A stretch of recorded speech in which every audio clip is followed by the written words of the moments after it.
Hello everyone, today I have for you my June wrap up, a little bit late I know, but I'm just really behind on everything at the minute. I am being productive though, just not necessarily in the reading way and obviously the booktube way, but I am sort of organising my own sort of dance classes and things and trying to get them set up, so I am trying to be productive. Oh, and I've also started writing as well, which is great because my motivation to do that is not very good. And I've also been writing with my boyfriend, which has been really, really nice because we're sort of working on a joint project at the minute. I may tell you a little bit more about that in a different video, possibly, I don't know, but yeah, we'll just see. But anyway, today it is my June wrap up, and like I said, I've not read that much, but I did get 3 books read, so I thought I'd show you them today. The first book I read was Harry Potter and the Goblet of Fire, and this is obviously the 4th book in the series. I'm not really going to say much else, I know you all know what Harry Potter's about. These are rereads for me. I'm sure you all know by now that I've read Harry Potter before. I am obsessed. But this is actually my favourite book and film as well in the series. I love The Goblet of Fire. I just have some special place in my heart for this book. I love it so, so much. I just love the Triwizard Tournament. I think it is such a good element. It gives the series such a new look on things, and it's the first time we fully meet Voldemort as well in his whole, like, attire, and he's so evil and so brilliant, and I just love him. And I love how the Triwizard Tournament brings 3 schools together as well, so we're not just concentrating on Hogwarts. And don't get me wrong, I love Hogwarts. It is, like they say, Hogwarts is your home. And it is. I wish. But you know what I mean. But I love reading about Durmstrang and the Beauxbatons Academy, and sort of being introduced to them characters as well, because they come from very different schools, and it's quite nice to see how they differ from the Hogwarts students. And I love the intense atmosphere the tournament brings as well, because you can tell how the characters are feeling so much more in this book because of what is happening and how intense it's getting, and especially at the end when obviously the whole Voldemort situation happens. It is just amazing. I love it. And I love how the champions have to figure out clues to find out what is happening in the next task, so it's not just sort of said, oh, you're doing this in the next task.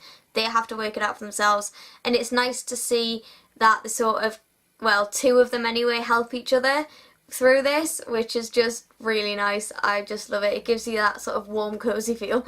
Another element to this story I'm just obsessed with. I love it so much. How many times can I say I love in this review? I mean, too many clearly. But it's the Yule Ball.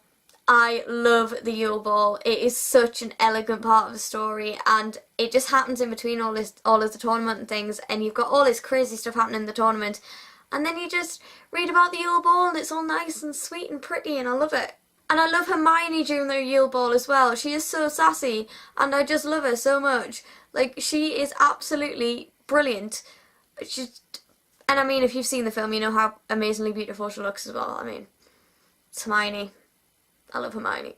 I just find Hermione and Ron's argument through the Yule Ball as well so funny. Like, I'm sad that it's happening, but I find it hysterical because of how silly it is.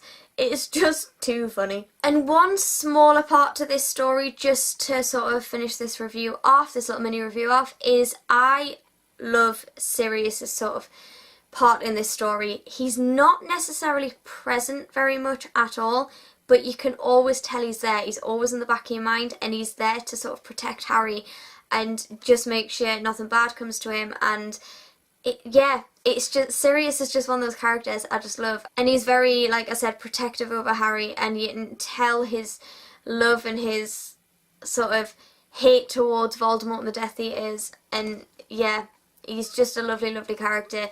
I'm sure you all agree with me anyway, because it's Sirius, and I love Sirius, and everybody loves Sirius. You gotta love Sirius. But as you can probably tell, I'm gonna give you the rating, but you're gonna know, 5 out of 5 stars. I adore this book. The next book we have is A Series of Unfortunate Events, The Bad Beginning by Lemony Snicket. I love this series so much. I have missed it. I have really missed it, like, too much. I can't believe it's taken me this long to reread this series. I read this years and years ago. I mean, I couldn't even tell you how old I was when I read this. But I just, the characters, they're so funny, I love them. So if you somehow don't know what this is about 3 Baudelaire children who lose their parents in a fire at their home, but at this time the children are actually on the beach, so they're not involved in the fire. So because of this, they then have to go live with their Count Olaf, but Count Olaf is awful. He is a horrible, horrible person.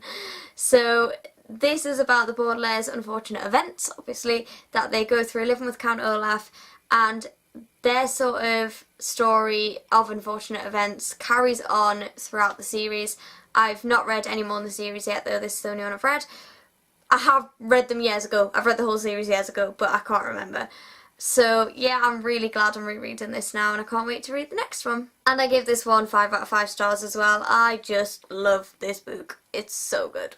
And the final book I read was Everything, Everything by Nicola Yoon, and this is about a girl called Maddie who is allergic to everything, and because of this she has to live in seclusion in her house with her mum, and everything in her house has to be like spotless. She can't have any sort of bacteria lying around, anything like that, because she'll get ill off it. But one day a boy called Ollie moves in next door to Maddie, and she notices him out the window, and then they start noticing each other, and they start emailing each other and talking through email, and Ollie soon finds out that Maddie can't actually leave a house, so they do generally just continue to speak through email. But obviously, like any YA contemporary, romance starts occurring and they want to meet each other, and so as you can probably guess, it turns into sort of Maddie trying to leave the house and the impact of that. I don't really want to say much more, but I really enjoyed this book. Like, I was really invested in the story, and I thought the concept of the story was really good, and I loved most of the characters.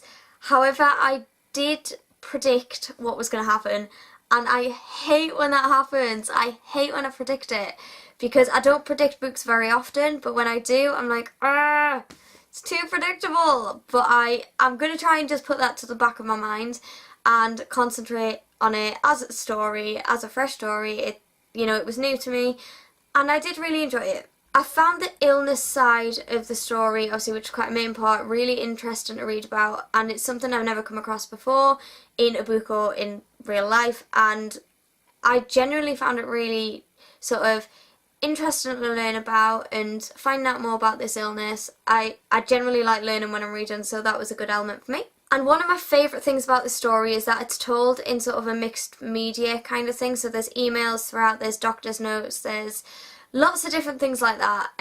But it that made the story really fast to read, and I love when stories are fast to read, because, I don't know, you just need a quick read every now and again. But I mean, the book isn't that short really, it's over 300 pages, but it felt a lot shorter than that. And finally, I just loved Maddie and Ollie and their sort of development together and their stories separately. But I feel like I want to find out a little bit more about Ollie's story, because there's a lot not said, I feel, in this book about Ollie's story. So I don't know, I just feel like I want to find out a lot more about what went on there and how things ended up how they did. I definitely want to pick up The Sun Is Also a Star, though, Nicola Yoon's other book, as I've heard nothing but amazing things about that one. I've heard that one's even better than this one, so I'm definitely up for picking that one up at some point. And I give this one 4 out of 5 stars. I really liked it. I just had a couple of little issues with it. So that is all for this video. If you've enjoyed it, don't forget to give it a thumbs up and subscribe. All of my social media links are in the description below for you to go check out if you want to. If you want to leave a comment about any of the books you read last month, then please let me know, I'd love to know. And I will see you all in my next video very soon. Bye!